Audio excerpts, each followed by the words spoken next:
Time for Alamogordo Town News on Crazy Radio. I'm Anthony Lucero. When it comes to news here on KALH, weather always comes first.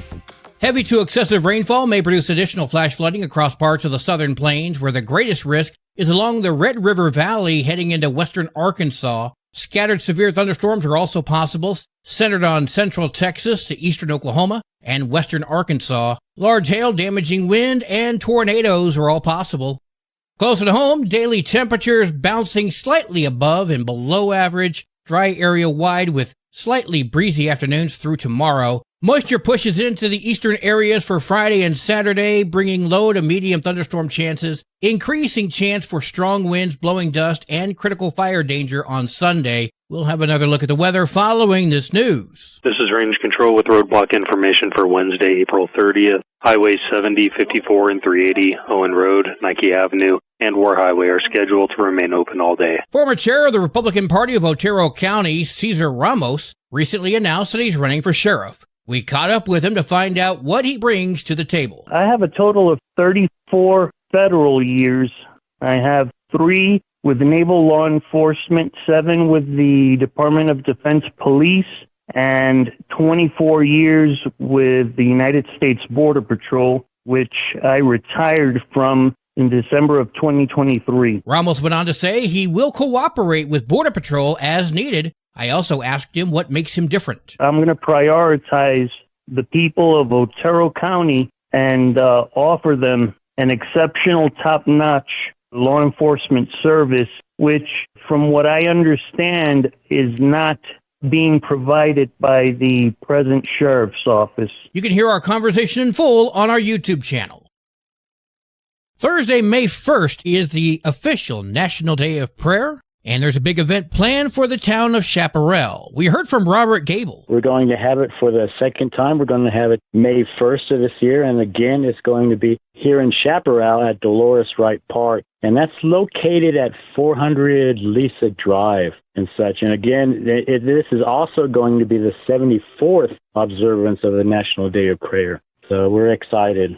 We're going to do quite a bit planned. We, of course, plan on praying for like 7 different topics, basically church, military, and of course our law enforcement and military businesses, education, and the all-important arts, entertainment, and media, right? And the government, we're praying for government. We're going to pray for national, local government, and of course the families. The family units are what makes us up. If you have any questions, call or text 915-526-2907. You can hear our conversation in full on our YouTube channel. The annual veteran fundraiser to combat suicide is happening this Saturday at Liberty Cycles from 10 until 12. That's 649 West Highway 70 here in Alamo. The 3rd annual Tularosa Duck Race is upon us. Saturday, May 3rd, and that takes place in Tularosa near the intersection of 2nd Street and Encino. The event is from 12 to 4, and there are several activities throughout the day, most important of which is that you can adopt a rubber duck, $5 a duck, or $25 for a 6-quack. Jen Gruger speaking with Crazy Radio. TryTularosa.org has more information, or you can call Michael Gruger at 505-350-4531. An event to help Ruidoso residents rebuild after fires and flooding damaged the community last year will be held in the village on Saturday. During this event, residents will meet with licensed contractors and hear about available services, learn about processes and permits, and take the first steps for rebuilding and repairing their property following the South Fork and Salt fires, as well as the subsequent flooding. Residents will also be able to enroll in disaster case management for support with navigating the recovery process. Disaster case managers and state partner agencies will be on site to assist residents who attend. The Contractor Connects event will be hosted by the Disaster Case Management Team from 10 until 2 at ENMU Ruidoso, 709 Meacham. Residents impacted by the fires and floods who are unable to attend this event can still enroll in disaster case management. All you got to do is call 505-670-4662. The Otero County Solid Waste Authority will hold its annual meeting next Thursday, May 8th at 9 a.m. A copy of the agenda for the meeting can be obtained from the Utilities Administration Office in La Luz. or the city clerk's office at Alamogordo City Hall. The Alamo Senior Center is proud to announce the 30th anniversary of being in the building, and you are invited to this open house. A complimentary lunch, live music, special guests, facility tours, auction, cakewalk, and a whole lot more. That's next Saturday, May 10th, from 11 until 2, 2201 Puerto Rico Avenue. In 1995, a time capsule was buried at the Senior Center to be opened in the year 2020. As a result of COVID, that didn't happen, so it's going to be opened during this event. 30 years since it was buried.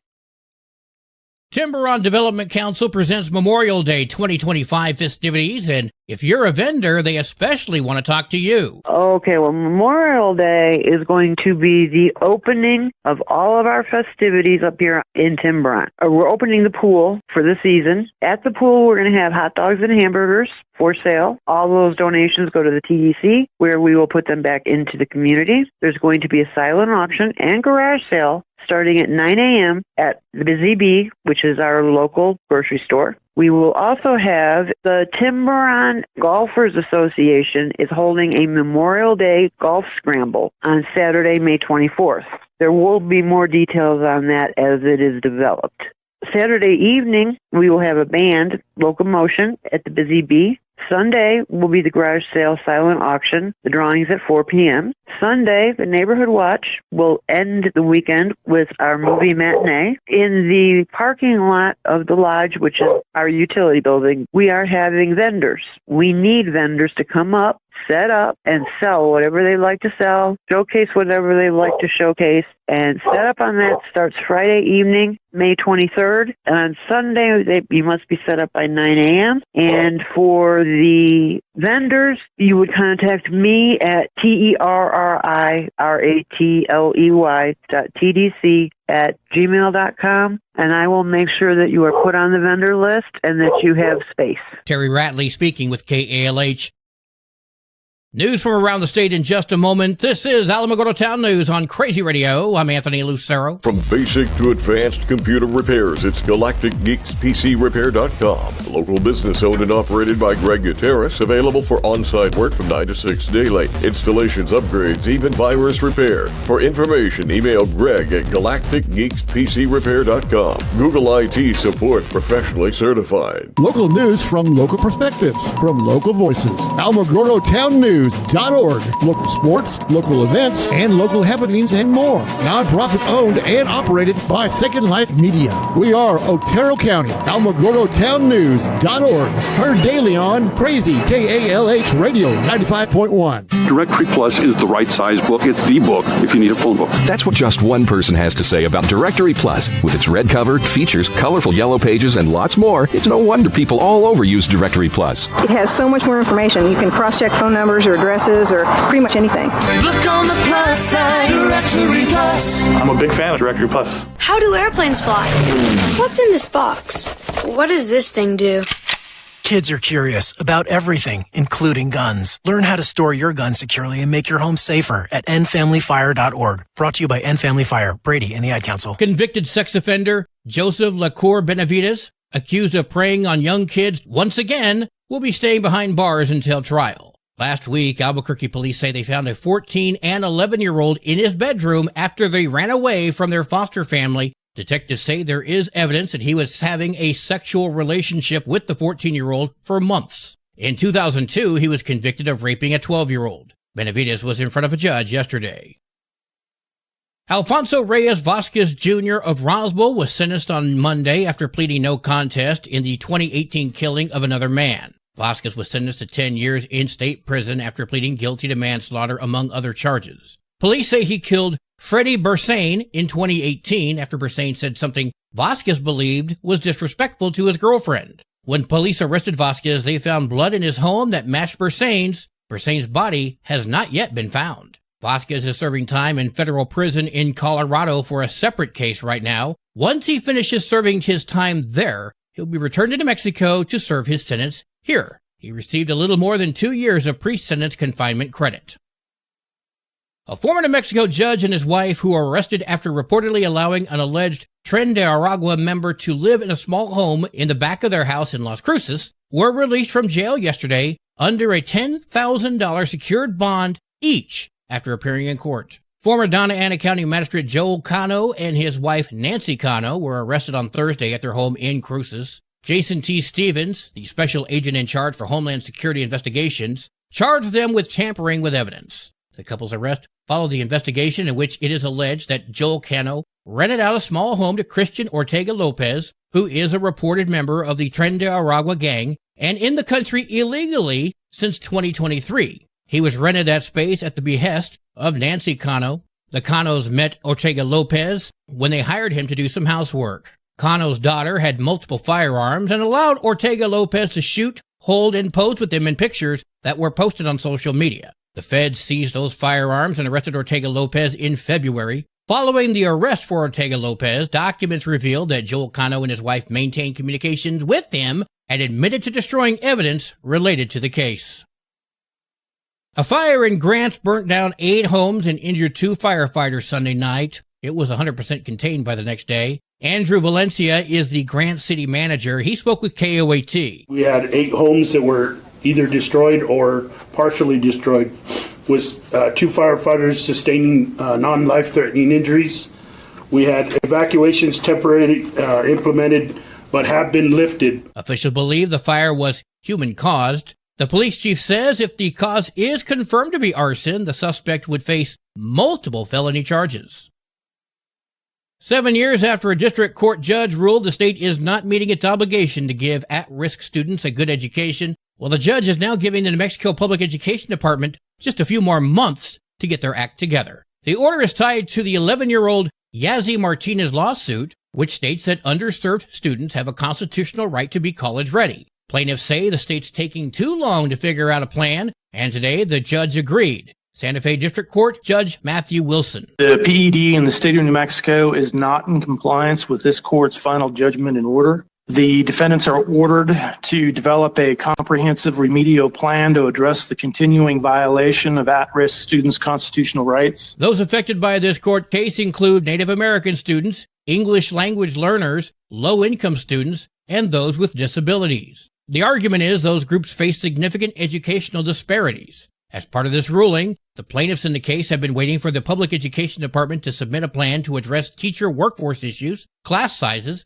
and a wide range of other factors. Judge Wilson ordered the PED to work with the Legislative Committee to make a new plan by July. Preston Sanchez, one of the attorneys for the plaintiffs, told KRQE he calls this a win. Across the state of New Mexico, this is a big problem that we've been dealing with, not only for the past 7 years, but generations beyond that. But today's court ruling affirms the fact that we've come this far, we got what we came for, and now we wait to see what the state of New Mexico does next. While a draft is due in July, the PED has until December to submit the final plan.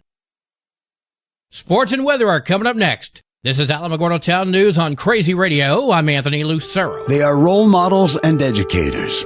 Their work requires a great deal of time and energy for very little pay. Who are these unsung heroes? Thanks, Coach. Thanks, Coach. The simple truth about education-based athletics in New Mexico is this. Without a committed team of coaches and administrators, they just wouldn't be possible. School sports, they bring out the best in all of us. This message presented by the New Mexico Activities Association and the New Mexico Athletic Directors Association. There are 12 games for New Mexico softball today, including Mescalero at Mesilla Valley Christian. 15 games for New Mexico baseball, including Hot Springs at Tularosa. Wow! Go Wildcats! Your Crazy Radio spot-on weather forecast for the Tularosa Basin today calls for sunny skies, winds gusting up to 18 miles per hour. Mostly clear tonight, sunny and warmer tomorrow. Your high today in the basin, 76, low tonight of 51, high tomorrow, 84 degrees. In Cloudcroft, sunny skies today, winds gusting up to 30 miles per hour. Mostly clear tonight, winds gusting up to 26. Sunny tomorrow, winds gusting up to 24. Your high today in Cloudcroft, 55, low tonight of 36, high tomorrow, 61 degrees. Local breaking news can be found on our website, alamogordotownnews.org, and you can learn more about Crazy Radio by visiting kalhradio.org. Also, check out the Crazy KALH Radio YouTube channel. That's where we post our daily newscasts, complete interviews, and other information which concerns everyone in the Tularosa Basin. Be sure to give this video a like and subscribe to our channel if you've not done so already. That way you too can remain informed of the goings-on in the Tularosa Basin And that concludes today's edition of Alamogordo Town News on Crazy Radio. I'm Anthony Lucero.